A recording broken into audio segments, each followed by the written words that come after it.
نحمدہ ونصلی علی رسولہ الکریم، اما بعد۔ گزشتہ دو نشستوں میں واقعہ معراج قدر تفصیل کے ساتھ بیان ہو گیا اور اس کے متعلق تصدیق و شہادت کا بھی بیان ہو گیا۔ اس سے مزید آگے کہ جب امام الانبیاء صلی اللہ علیہ وسلم مکہ معظمہ میں پہنچے اور امام الانبیاء صلی اللہ علیہ وسلم نے اپنی قوم کے لوگوں کے سامنے اس بات کا ذکر کیا کہ رات کے اس مختصر حصے میں اتنا لمبا سفر کر کے واپس آ گیا ہوں، تو کچھ لوگوں نے تالیاں بجانا شروع کر دی۔ امام الانبیاء صلی اللہ علیہ وسلم کا استہزاء کرنے لگے۔ کچھ لوگ سر پکڑ کے بیٹھ گئے، تو کچھ لوگوں نے امام الانبیاء صلی اللہ علیہ وسلم سے سوالات کرنا شروع کر دیے۔ جن لوگوں نے بیت المقدس دیکھا ہوا تھا انہوں نے امام الانبیاء صلی اللہ علیہ وسلم سے بیت المقدس کی نشانیاں پوچھنی شروع کر دیں۔ اب یہاں پر دیکھیں، جو بندہ کسی جگہ جاتا ہے تو وہ اس قدر توجہ سے اس مقام کو نہیں دیکھتا کہ وہ ساری نشانیاں اس کو یاد رہ جائیں، لیکن اللہ کریم نے کرم یہ فرمایا کہ جب ان لوگوں نے بیت المقدس کی نشانیاں پوچھیں تو اللہ کریم نے امام الانبیاء صلی اللہ علیہ وسلم پر وحی فرمائی اور وحی کے ذریعے امام الانبیاء صلی اللہ علیہ وسلم کے سامنے بیت المقدس کو حاضر کر دیا۔ امام الانبیاء صلی اللہ علیہ وسلم بیت المقدس کو دیکھتے گئے اور جو جو نشانیاں وہ پوچھتے گئے آپ بتاتے گئے۔ جب ساری نشانیاں امام الانبیاء صلی اللہ علیہ وسلم نے بتا دیں تو پھر پوچھا کوئی اور نشانی جو آپ نے پوچھنی ہو، تو وہ خاموش ہو گئے۔ تو پھر کہنے لگے اچھا راستے کا کوئی واقعہ بتاؤ۔ تو امام الانبیاء صلی اللہ علیہ وسلم نے فرمایا فلاں جو مکہ میں آ رہا ہے فلاں جگہ پہ مجھے ملا ہے، ان سے ایک اونٹ بھی گم ہو گیا تھا جس کی وجہ سے ان کو تاخیر ہو گئی، پھر وہ اونٹ تو مل گیا ہے، تیسرے دن شام کے وقت وہ قافلہ مکہ میں پہنچ جائے گا۔ اب جب امام الانبیاء صلی اللہ علیہ وسلم نے یہ بات بتائی تو اس وقت ولید نے کہا کہ یہ تو جادو ہے۔ تو سب لوگوں نے کہا کہ ولید سچ کہتا ہے، یعنی امام الانبیاء صلی اللہ علیہ وسلم کے اس معجزے کو انہوں نے جادو سے تعبیر کیا۔ اب جب تیسرا دن ہوا تو وہ قافلہ ابھی تک مکہ میں نہیں پہنچا تھا، تو اس وقت امام الانبیاء صلی اللہ علیہ وسلم کے ایک اور معجزے کا ظہور ہوا، وہ یہ کہ سورج ٹھہر گیا اور اس وقت تک غروب نہیں ہوا جب تک وہ قافلہ مکہ میں نہ پہنچا۔ جب قافلہ مکہ میں پہنچ گیا تو اس کے بعد یہ سورج غروب ہو گیا۔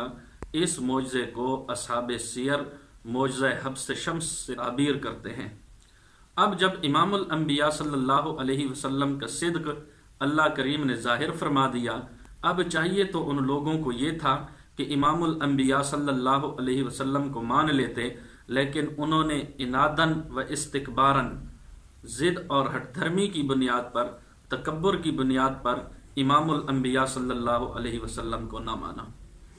یہ واقعہ معراج کے متعلق قدر تفصیل سے آج تیسری نشست میں کچھ گفتگو کی گئی۔ اب اس واقعہ معراج میں بہت سے اسرار و لطائف ہیں، انشاءاللہ ہر نشست میں ان لطائف کا ذکر ہوگا۔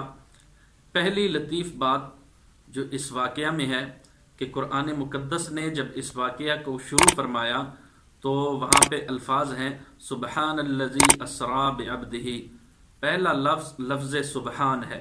یہ اللہ کریم نے اس وجہ سے ذکر کیا کہ شاید کوئی کوتاہ نظر جو اپنے آپ کو روشن خیال کہتے ہیں آج کل، تو وہ اس واقعے کا انکار نہ کریں، تو اللہ کریم نے سبحان سے اس واقعہ کو شروع کیا کہ یہ معجزہ اور یہ سفر جس ذات نے کرایا ہے وہ کوئی معمولی ذات اور معمولی ہستی نہیں، سبحان وہ تمام قسم کے عیوب سے مبرہ اور پاک ہے۔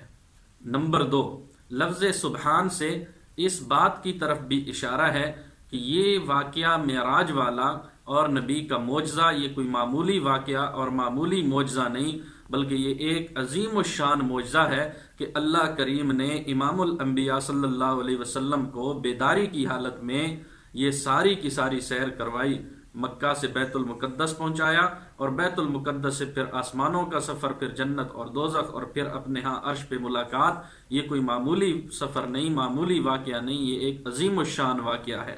دوسری بات، بعض لوگ یہ کہتے ہیں کہ امام الانبیاء صلی اللہ علیہ وسلم کا یہ معراج والا واقعہ بیداری کی حالت میں نہیں بلکہ خواب کی حالت میں ہے۔ تو سوال یہ ہے کہ اگر یہ واقعہ خواب کا ہوتا، بیداری کا نہ ہوتا، تو پھر اس پہ اعتراض کرنا، اس پہ ٹھٹھا کرنا، اس کا مذاق اڑانا اور امام الانبیاء صلی اللہ علیہ وسلم سے سوالات کرنے کا کیا مطلب ہے؟ خواب کی حالت میں تو ہر بندہ ایسے بڑے سفر کر سکتا ہے، اس پہ تو کسی قسم کے اعتراض کی ضرورت نہیں ہے۔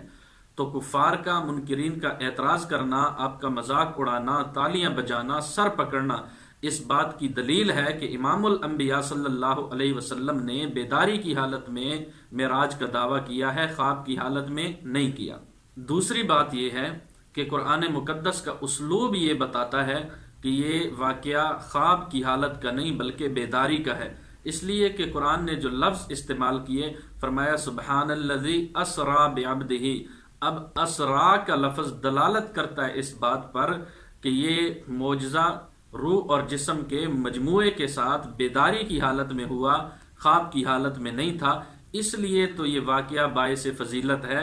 اگر خواب کا یہ واقعہ ہوتا تو یہ پھر باعث فضیلت نہ ہوتا۔ چنانچہ شیخ الحدیث و تفسیر حضرت اقدس حضرت مولانا محمد ادریس کاندھلوی رحمہ اللہ سیرت المصطفیٰ جلد 1 میں فرماتے ہیں کہ امام الانبیاء صلی اللہ علیہ وسلم کو دوسرے انبیاء پر جو فضیلت حاصل ہے، اس میں 2 باتیں خاص طور پر باعث فضیلت ہے۔ نمبر 1 دنیا میں معراج، نمبر 2 آخرت میں شفاعت۔ امام الانبیاء صلی اللہ علیہ وسلم کو یہ دونوں فضیلتیں تواضع کی بدولت حاصل ہوئیں۔ نبی اکرم صلی اللہ علیہ وسلم نے حق تعالیٰ کے ساتھ تواضع کی تو معراج کی دولت نصیب ہوئی، اور مخلوق کے ساتھ تواضع کی تو شفاعت کی دولت پائی۔ اللہ کریم سمجھ نصیب فرمائے۔ اس واقعہ کے متعلق مزید باتیں انشاءاللہ